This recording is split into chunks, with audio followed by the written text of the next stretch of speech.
श्रीराम समर्थ. सद्गुरू श्री ब्रह्मचैतन्य महाराज गोंदवलेकर यांचे प्रवचन दिनांक 13 सप्टेंबर. शुद्ध भावनेशिवाय सर्व व्यर्थ. भगवंताला शरण जाण्यात देहबुद्धी आणि अभिमान आड येतो, परिस्थिती आड येत नाही. ती व्यसनाच्या तरी कुठे आड येते? अभिमान जाण्यासाठी उपाय म्हणजे जे जे कराल ते ते भगवंताला अर्पण करावे. तोच करता आपण काहीच करीत नाही अशी भावना ठेवावी, म्हणजे अभिमानही भगवंताला अर्पण करावा. आपण भगवंताशी काही ना काही कारणाने संबंध ठेवावा. त्याच्याशी बोलावे, त्याचे नाम घ्यावे. नामासारखे दुसरे खरे साधन नाही. वासरू होऊन गेले म्हणजे जशी गाय पाठीमागून आपोआप येते, त्याप्रमाणे नाम घेतले की भगवंत त्यामागे येतो. ज्याला एकदा नामाची गोडी लागली त्याला प्रपंचाची भीती वाटू लागते. विषय त्याला कडू वाटू लागतात. परमात्म्याच्या नामाने संसार बिघडतो हे म्हणणे चुकीचे आहे. नाम घ्यायचे म्हणून कर्ममार्ग सोडू नये.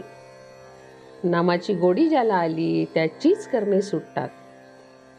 नामाचा अनुभव नाही असे म्हणणे खोटे आहे. आपण ते जितके घ्यावे तितके घेतच नाही. नामात प्रेम येईल असे करावे. जन्माला आल्यासारखे नामाचे होऊन राहावे. भगवंत आपल्या नामस्मरणात आहे. शुद्ध भावनेशिवाय सर्व व्यर्थ आहे आणि भाव शुद्ध होण्यासाठी सत्समागमा वाचून दुसरा उपाय नाही.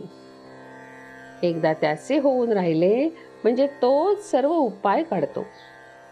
मी अमुक एक साधन करीन असे म्हणू नये. परमेश्वरा, तूच माझ्या हातून करवून घेणारा आहेस अशी भावना दृढ ठेवावी. समजा आपण एक व्यापार केला, त्यासाठी एकाने आपल्याला भांडवल दिले, तर त्या माणसाला आपण कधीही विसरत नाही. त्याचप्रमाणे ज्या भगवंताने आपल्याला विद्या, पैसा, प्रकृती दिली त्याला आपण कधीही विसरू नये. भगवंत हा सहज साध्य आहे, सुलभ साध्य नाही. निसर्गाने जे आपल्याकडे येते ते सहज होय, म्हणून सहज साध्य याचा अर्थ फळाची अपेक्षा नसणे आणि कर्तव्याचा अभिमान नसणे हा समजावा. भगवंताने आपल्याला ज्या स्थितीत ठेवले आहे त्यात समाधान मानून त्याचा विसर पडू न द्यावा. जो स्वतःपासून दूर आहे त्याला भगवंत दूर आहे.